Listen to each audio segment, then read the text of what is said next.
These are both of my furry friends that So sometimes keep me cute. up at night. Oh, yeah, no, I get that.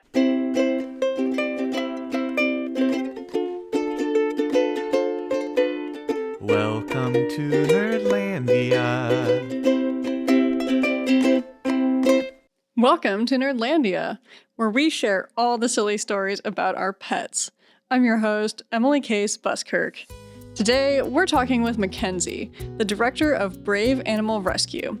We talk about their unique Nora's Fund program, the robust foster network they've grown over the last 5 years, and our own experiences growing up with barn cats.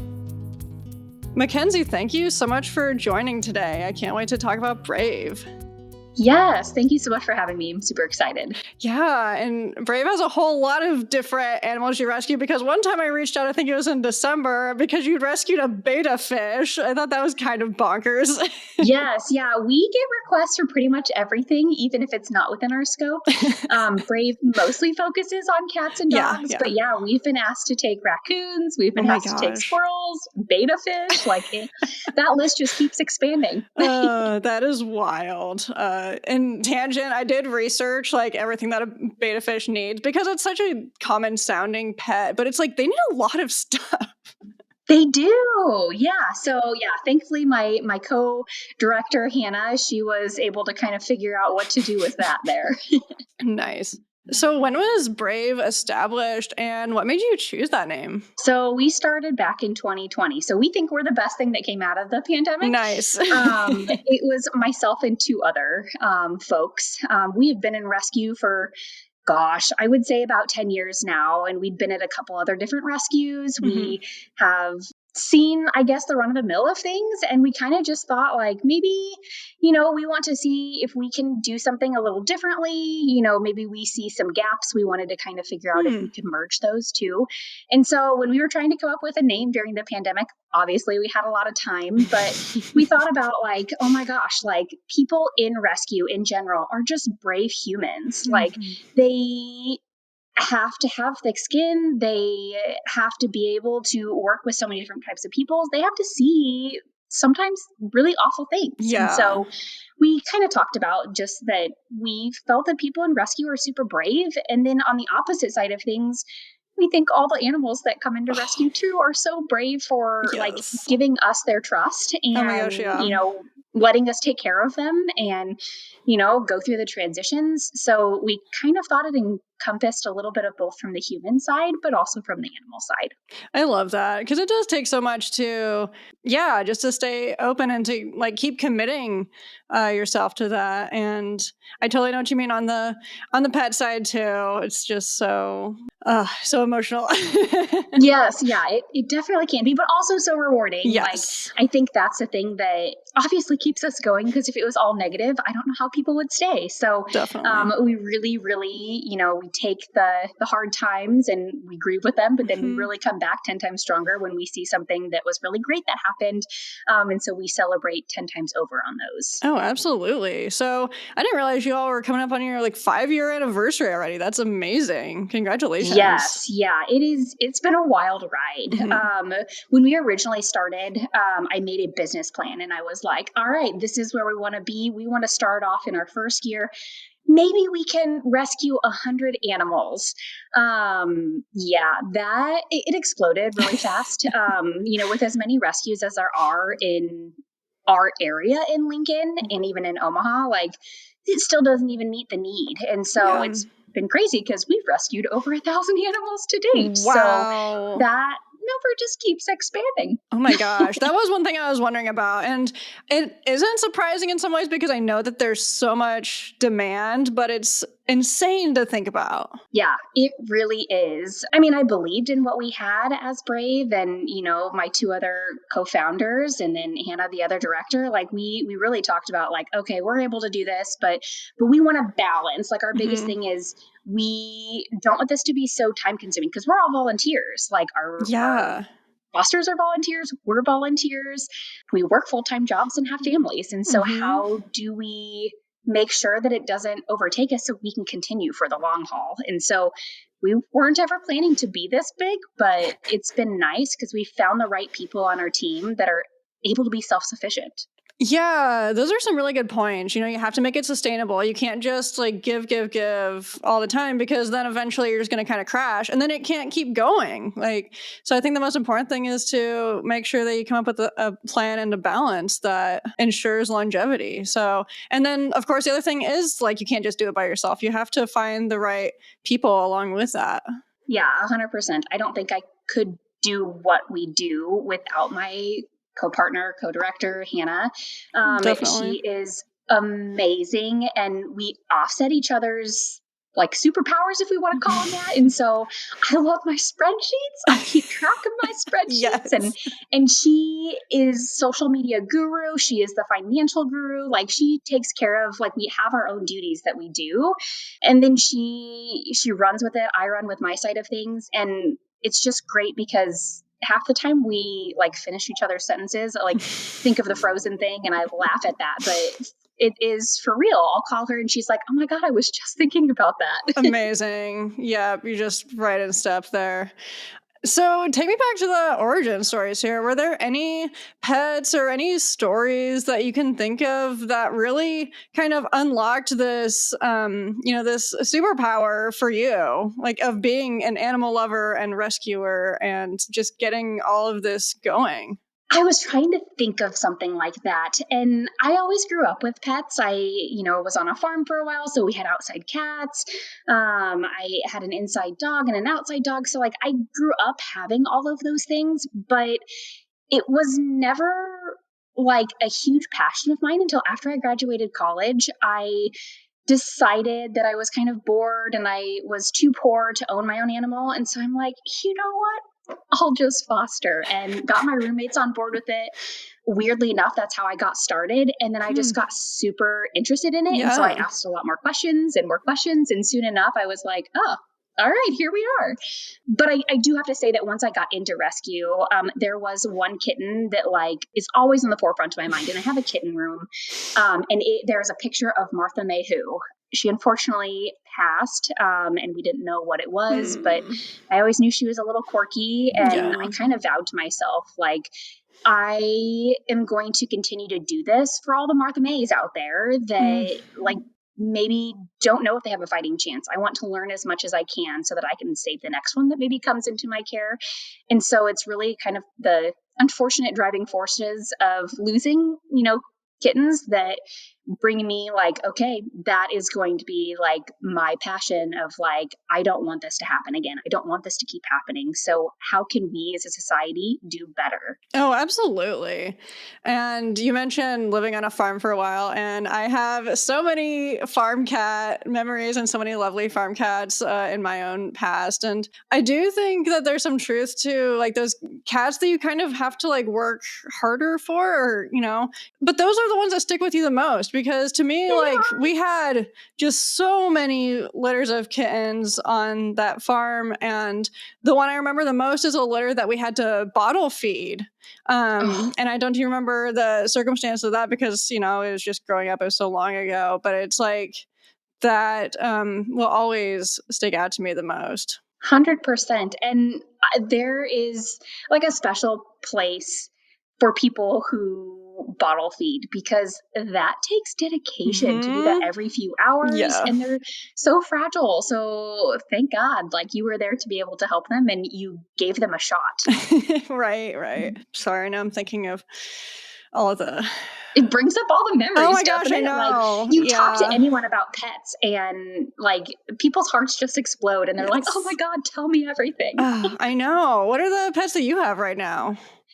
I don't have any fosters right now, but I do have two cats of my own. And so I have a one-eyed cat named Squeakers, Oh my gosh. and I have a Siamese cat named Nova, and they were Oh. both foster fails. Squeaks I saw on Facebook, and I said that is just my cat. Like, I've fostered over 150 animals, so I've clearly had my pick of whatever I wanted. But Yeah. it was just like something I saw her and I was like, yeah, that's my cat. And I remember Hannah being like, what? Like, what are you talking about, Mackenzie? Like, you fostered so many and you've never failed. Like, why is this generic tabby your cat? And I said, I don't know. It's just my cat. Yes. And then we ended up with Nova. She was from a litter of 7. And she had 2 co-nursing moms. And unfortunately, the litter had some really bad parasites that they were going through. And I had lost a couple kittens already. And I told Nova, I said, if you make it, I'm going to keep you. And that little shit made it. So she is now the one that throws up every morning to make sure that I just, am never, bored, I guess. Yeah. Oh my goodness. I could talk for so long about cat vomiting. Oh my but God, I know. we won't dive into that particular today.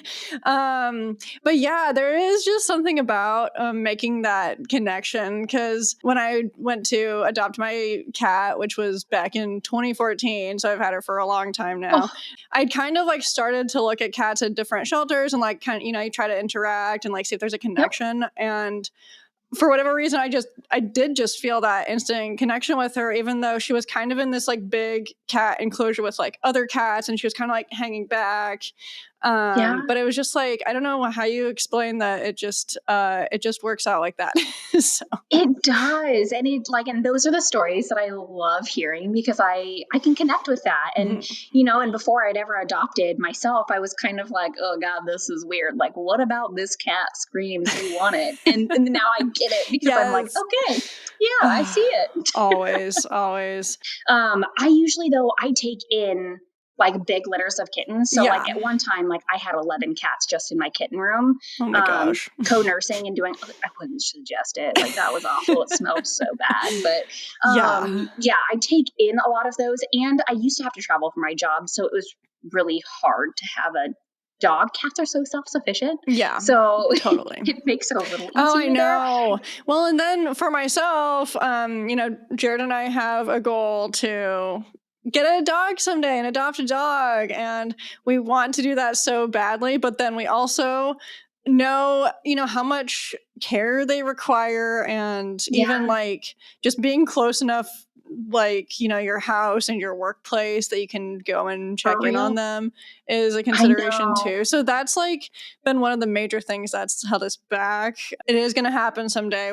But yes, it's just like, also like, you don't want to like take on something that, you're not capable of making them happy and providing for them. So it's just that balance for sure. Yep, I totally get it. Yeah, I think Nick and I we can't agree on what type of dog we want, though, which he grew up with Westies and I grew up with a black lab and a toy poodle. So all over the place. So I think trying to find our perfect match, or we just get 2, I guess. I don't know. Or that, just compromise and get one that you each like. That seems to be the correct answer. Yes. Oh, I know. We love like the idea of rescuing a little like greyhound that maybe used to like race or something like that. Yes, you should follow the greyhound rescue. Ooh. Is there like a specific one then? Or is it like in Lincoln? What? Yes. Okay. I'm pretty sure. Yeah. Like I know that I'm pretty sure they're based in Lincoln. Whoa. And so there's a lot of breed-specific rescues, which this is something I would have never really known unless I got deep into rescue. But there's so many breed-specific, like we as Brave are not specific on that. We'll take in whatever our fosters are willing to take in. Yes. And obviously, like the Humane Society, they don't get to pick and choose. But there's a Big Dog, Huge Paws, I think, that I just learned about. And they are all over the Midwest, and they take in huge dogs. Oh, wow. And then there's tiny places like Little White Dog Rescue, like so many different things. Yeah, I had known about the breed-specific rescues. I just haven't done enough research myself to know what's in this area. So, like, I knew somebody who, Weimaraners, but like that one seemed like that one was kind of farther away. So in my head, I was just like, okay, yeah, if we wanted to go that route, we'd probably have to like drive to a different state or something like that. But that's really cool to know about, that there's stuff like that happening right here that we're not even aware of. Yep, for sure. Yeah. And I know that like sometimes they're super small too, obviously with the breed specific, but, and don't quote me on that, but I'm pretty sure they're based out of Lincoln. So today I learned. Since Brave rescues different kinds of animals, both cats and dogs, is there anything you've noticed about how rescuing dogs might be different from rescuing cats? Yeah, there's a big difference. I don't know that I really thought about that when I got into rescue, especially I mean, I've owned, or I grew up with both. Yeah. But yes, like, I think there's so many different things. So like when we bring in a dog, and we're all in-home foster base, so we don't have a physical location. We don't, no paid staff or anything like that. And Yeah. so we have generous fosters that opens their homes for cats and dogs to come live in. They oftentimes have other animals. They have children. They have work lives. And so trying to find an animal that kind of meshes or fits into their mold can be so hard sometimes, I would say. For puppies, I mean, a puppy for the most part is a puppy. Like, that you're cleaning up stuff all the time. They're chewing, that you have to help with potty training and basic manners. So there's probably just a lot more that goes with that. But as an adult dog, you sometimes don't know their background. I would say 90% of the dogs that we get, we don't know. Yeah. We work with different shelters in Southeast Kansas and Southeast Missouri. We work with a bunch of owner surrenders, and the owner surrenders, you probably know a little bit more about their background. And so you know if they get along with something. But the other side of things, like if they come from a pound, you don't know how they are going to interact in your house. And so a lot of times we'll just go based off of like a gut feeling, or sometimes animal control officers in the South are willing to like dog test to see how they do. In Southeast Kansas, we work with a couple ladies that will rescue dogs off the streets, take them into their home, and then kind of start to acclimate for us. So then we know a little bit more. But I would say that can be hard sometimes. And so our fosters have to know that every time they get an animal, it's an adjustment. The first couple of days, they're pretty timid, and you have to just make sure that their basic needs are being met. Like, did they get water, food, and they're warm? Like, they have shelter. And then you just like start to earn their trust. And when you earn their trust, like, it's the best feeling ever to be like, oh my God, like, I did it.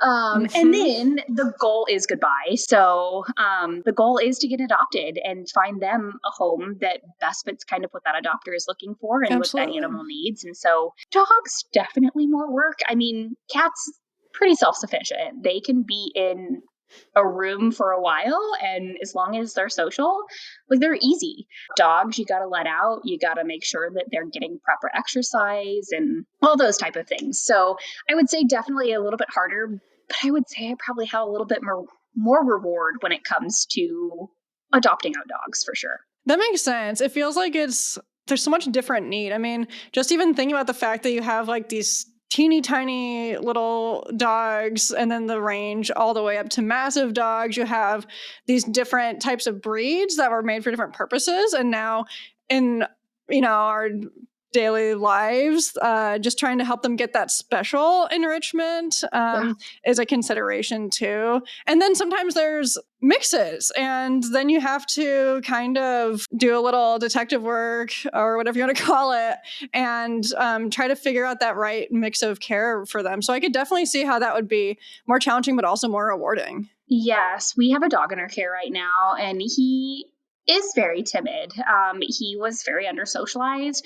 He's the cutest darn thing ever. But yeah, just very under-socialized. And so we know that he's going to be with us for a while, and his foster home is so committed to trying to get him out in social situations to, do things. But the one thing I know is that this dog loves other dogs. And so it's nice to be able to kind of have that foster home that's able to give him everything that he needs to survive and thrive.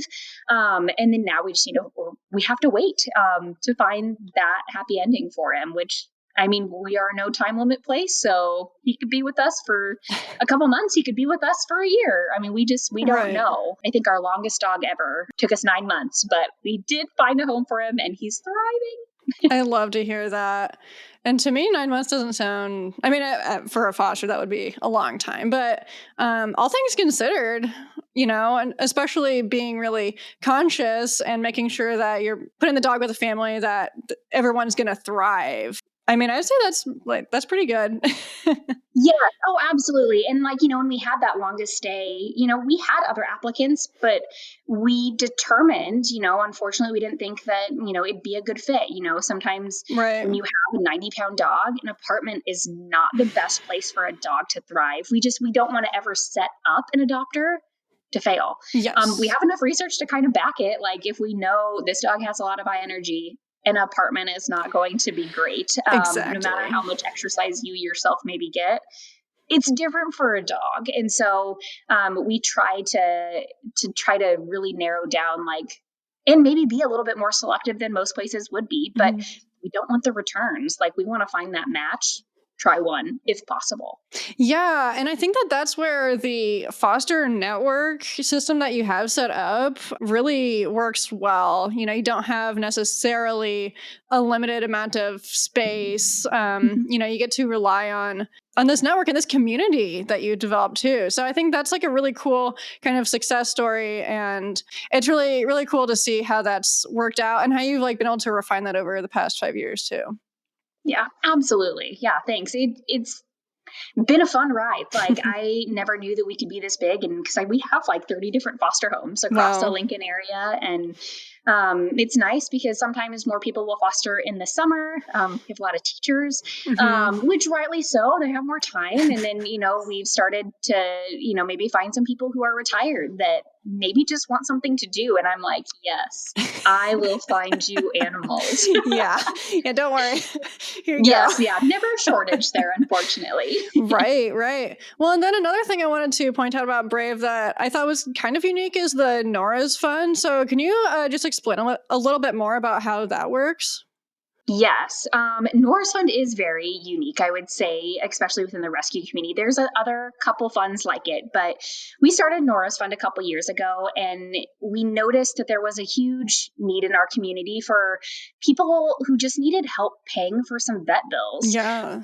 We noticed that we would get owner surrender requests all the time that would just say, I can't afford this surgery for my animal, so I have to give up my animal. Yeah. Which the animal was in a loving home. Sometimes people lost their job. And so they're like, unfortunately, in these unknowing times, I have to give up something. And it's heartbreaking. Absolutely. And so one thing that we've really tried to do was we were like, well, if we can raise enough money and if we can sustain this through marketing and fundraising, what if we created a fund called Nora's Fund, which Nora was a breeder surrender that my counterpart Hannah had. She needed every test in the book. She was just an old, fragile little lady, and we loved her so much. And so we wanted to dedicate this to her. And so we've been able to, over the last, 2 to 3 years now, give out over $35,000 to people in the Nebraska area. So we'll give out money to anyone in Nebraska. Right now, that's just where our grant kind of lies. But anyone that needs help with things, we can't always promise to cover a lot, but sometimes it's a few $100s. Sometimes it's for my dog just need diagnostic help to see what's or to see what's wrong. And then sometimes it's, I don't have money to spay and neuter my animal. And it's like, absolutely, we can help with that. And then we usually pair with a couple other places that might be able to help. So we'll work a lot with Lincoln Animal Ambassadors who, depending on their income, could receive a full spay and neuter voucher for free. And then we can help cover extra costs if needed. We work with animal control on some cases. We work with our own vets, which is trying to provide that education. And then Beatrice Humane Society in Beatrice has been fantastic and have offered low cost surgeries in general. So not even just spay and neuter. And so by using them, sometimes we can cut down some vet bills, sometimes even in half, which then helps us save a little bit more on our side. And then we're able to cover more of that person's bill. And so we will get, goodness, I think we had 3 requests yesterday alone for Nora's Fund. And sometimes an animal tears their ACL. And if you've ever had that happen or heard about that happening, it's like a $3,000 to $5,000 surgery. And I would move heaven and earth to be able to do that for my animal. And now we're hopefully helping other people so that they have to come up with, part of the money, but maybe not the full thing. And we don't ever ask for people to pay back the money. It is totally free of cost. If they wish to repay it later on, we absolutely love that. We had someone a few years ago that put on a full fundraiser for us. She just fell on hard times. And then all of a sudden she was like, all right, I'm in a place that I can give back. I want to throw a big fundraiser for you. And she raised us over $1,000. And so it was fantastic that then we could give that money back to the Lincoln community again. That is wonderful.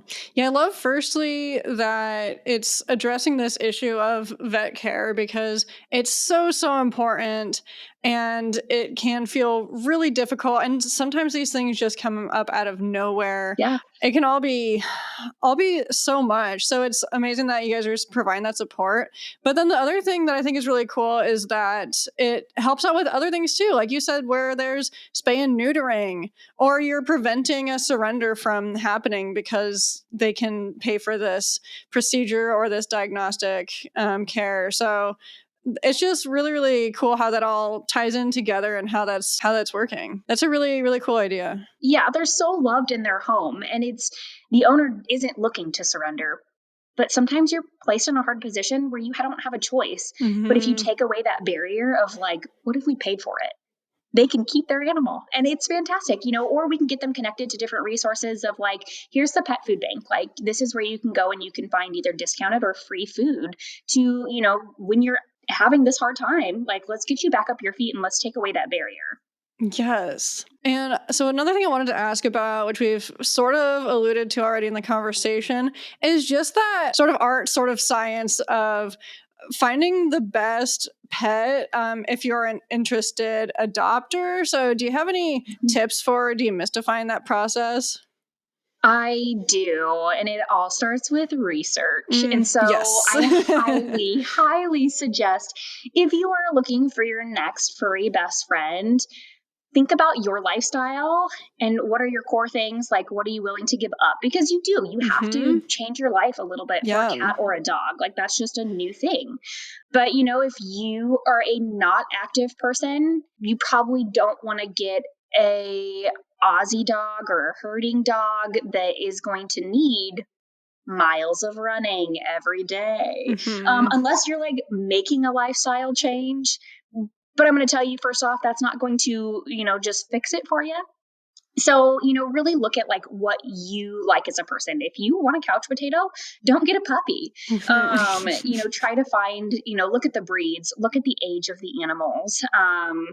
And if you're, an introvert and, stuff like that, a lot of times cats are your bread and butter there. Oh, yeah. Like, they're going to sit with you, be your best friend.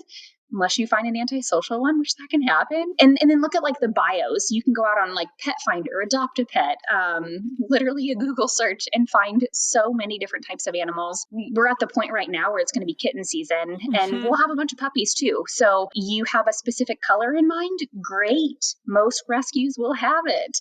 So you can go out there and you can kind of find, what may best fit you. But yeah, I would say definitely doing some research to make sure that, if you want a high energetic dog, making sure that you either run or walk a lot, or you have a big backyard for them to get their energy out, because if they don't, they're going to be pretty destructive, and nobody's going to want to deal with that. So I would say, yeah, definitely starting there, and then just doing your research on the place that you're buying the animal from. There are a bunch of different places to look, and just make sure that it kind of fits in with what you are wanting. Yeah, I would say that's my biggest advice. Yeah, and then on top of that, I would also just say getting a sense for each animal's personality too. You just don't know what kind of personality each little critter is going to have. Yes. And I think that's the other reason why fosters are really great too, is because they get a sense, they, let this animal be themselves, and then they're kind of able to sort of be the go-between and help people understand like what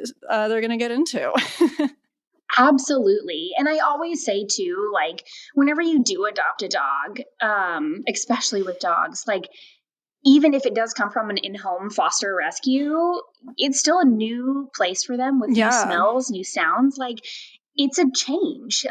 Just like us as humans, we automatically don't just become best friends and hug every person we see walking down the street. Right. And so you shouldn't expect like your new dog in the first couple of days to like be totally okay. Like, it's okay for them to maybe be a little bit depressed because they're missing their foster family a little bit. But just know that like after a couple of weeks, like, you're gonna get that dog that you met. They will get back to that point. And honestly, I would say most times it's a pretty pretty quick transition within a couple of days, but there are some that take a little bit of time. And so don't be Yes. afraid to ask those questions with the rescues that you're working with of just like, how long should it take? If I have questions, can I reach out to you? You need to look to find that transparent communication, because that's when you know that you're going to feel supported even after the adoption. Yeah, absolutely. Just giving the animal the space that it needs. And sometimes they just need some time to come out of their shell. I mean, my Yep. sister has a cat who just, she's like such a delicate little baby, and we love her for that, but she's never going to be like a super gregarious, like friendly cat. Like, that's okay. Yep, 100%. And yeah, I would say that, just make sure you're asking those questions and think about what you want. And I mean, a lot of times there's been some adoptions where someone had applied for one animal, and I said, based off of what you're asking for, this is not the animal. I know it's super cute, but this animal has that personality. And so sometimes the looks aren't everything. Yes. You really do want to go with the personality. You're 100% correct on that. So how can people help Brave and all the awesome stuff you're doing? We have so many different types of things to get involved in. So if you want to donate, we have a bunch of resources on our website, always looking for donors. If you want to help foster, always need fosters. If you want to help with transports, we need people that transport animals back and forth, for an hour or two from different rescues to us. If you have fundraising experience and you want to head up some fundraisers, like that would ease my plate a little bit. And so, if you have something you're really, really good at, we love when people come to Brave and say, I have this really unique talent. Can I offer this to Brave? And we'll tell you if we need it. So I would say our website is the best place to get to just learn out more about us. And so that you can go to www.brave-animal-rescue.org. And then our email address too.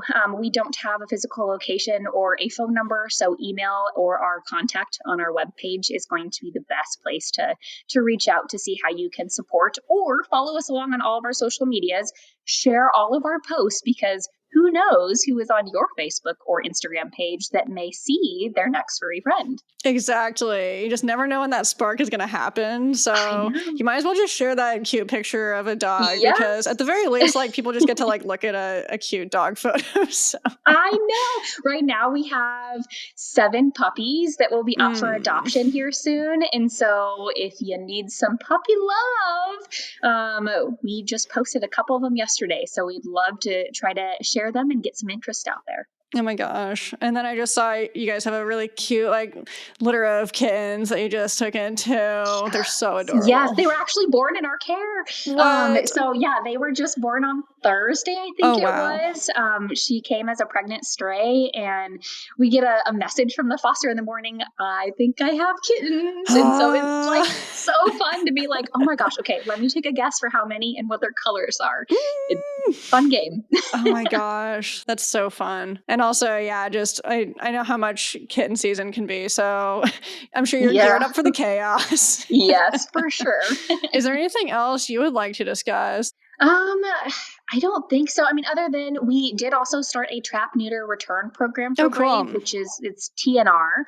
And so basically it helps with spaying and neutering of outdoor cats and sometimes indoor cats. I mean, if you need help with that, absolutely. And so that also goes for dogs. So if you need help, Nora's Fund is able to help with that. And so if we can get more animals fixed, that really, really does cut down on the amount of animals we'll hopefully see in our shelters. Right. So many of us are full in at capacity, and if we don't have the space, we can't take in anymore. And so that just unfortunately just perpetuates, a bigger cycle of things happening. Exactly. And, a lot with our humane societies, I know sometimes they get a bad rep for, unfortunately having to euthanize some, but when it comes to that, they don't have a choice. If they don't have space, they can't close down their intake. They are funded by the government, and they have drop boxes that they have to keep intaking, and they will market with us as much as they can. But the hard truth is that if we don't stop it at the source, it's never going to get better. And, there's some people out there that will say, well, you can't spay and neuter them all because then we won't have any. Well, that's just never going to happen. There's going to be plenty, don't worry. I know. I'm like, there are millions and millions of animals out there. I'm sorry, but it's just not going to happen. Like, we won't eradicate it. That Like, will literally never be a problem. Don't worry about that.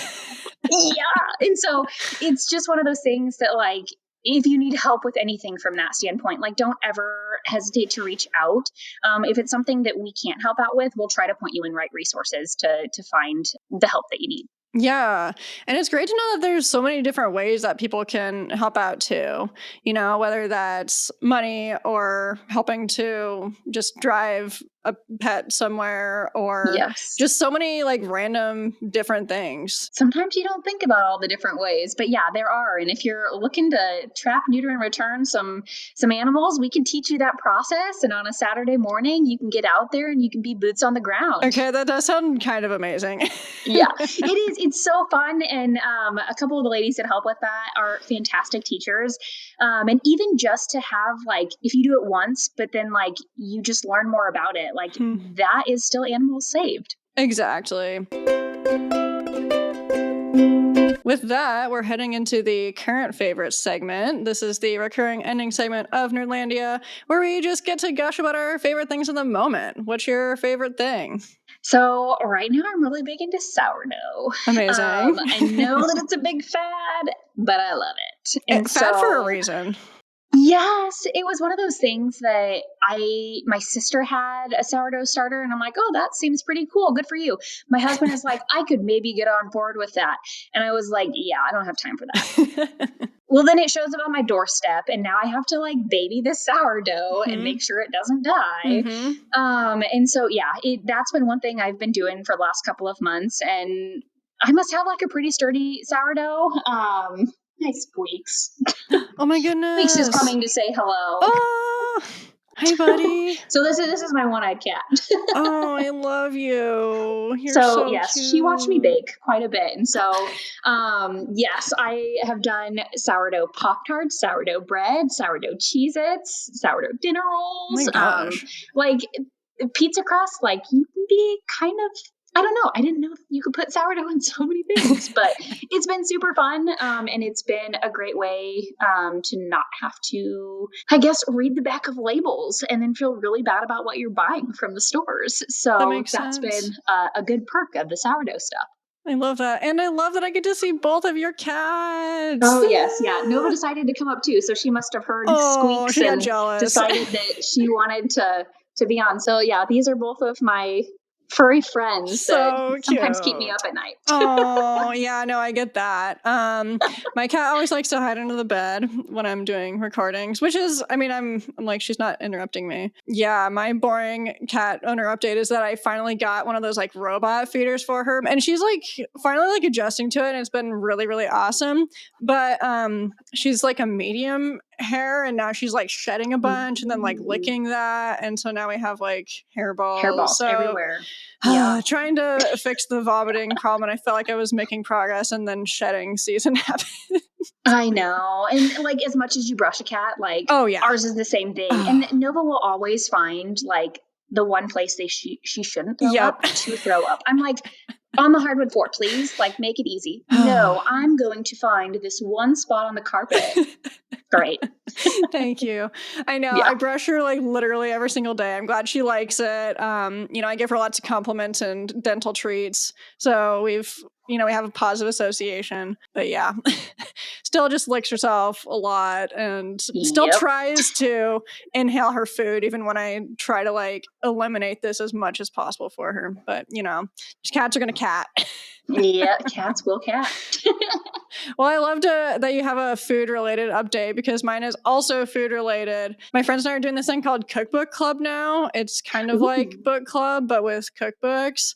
And I don't know if this will be recurring, but at least we have like one potluck set up. So we all pick the same book and we make something different from that book.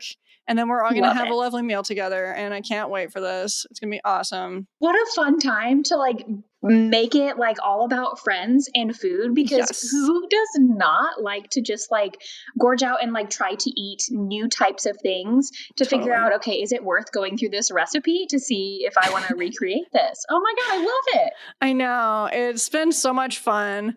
And also, it's just a good excuse with some of my cookbooks to, firstly, like get to share them with friends, but then also get to check out some recipes that I really wouldn't otherwise because. Yeah. The majority of the cooking that we're all doing is just the weeknight cooking. So you look for a really certain type of recipe, but I'm gonna make this like iced tea that I would never have made Ooh. otherwise, and my sister is gonna be making a dessert, which I've never made a dessert from this cookbook. It's just gonna be so fun.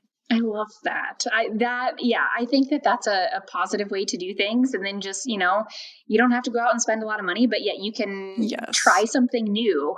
Cause sometimes those cookbooks, I'm like, I don't know if I would like this, but heck, if I'm giving it a try, like, let's see what it's like. Exactly. Well, thank you so much for joining and sharing more about Brave, and I'm so glad I got to meet your cats. Yes. Thank you so much for having me on. And I'm really looking forward to listening to more podcasts from Nerdlandia. Yay, thank you. I can't believe I got to actually meet Mackenzie's precious cats. It's always a magical moment when cats decide to say hi. I really enjoyed learning more about Brave's multifaceted rescue efforts, and I hope you had as much fun as I did. That's it for this episode. Share your silly pet stories by emailing nerdlandia.podcast@gmail.com or reaching out on the socials. I would love to hear them. Next up, I'm talking with author and illustrator Robert James Russell about diary comics and his upcoming graphic memoir, Hard Body. See you then. Nerdlandia is hosted, produced, and edited by Emily Case Buskirk. Theme song and ending credit music by Keith West. Cover art by Ellen Stubbings. Additional music from Pixabay. There's just something about it. They have like puppy breath, and I don't even know how to describe it, but it's just so good, like and gross at the same time, but just they're so sweet, and they just look, depending on their age, they kind of look like a potato, which I think is just super funny.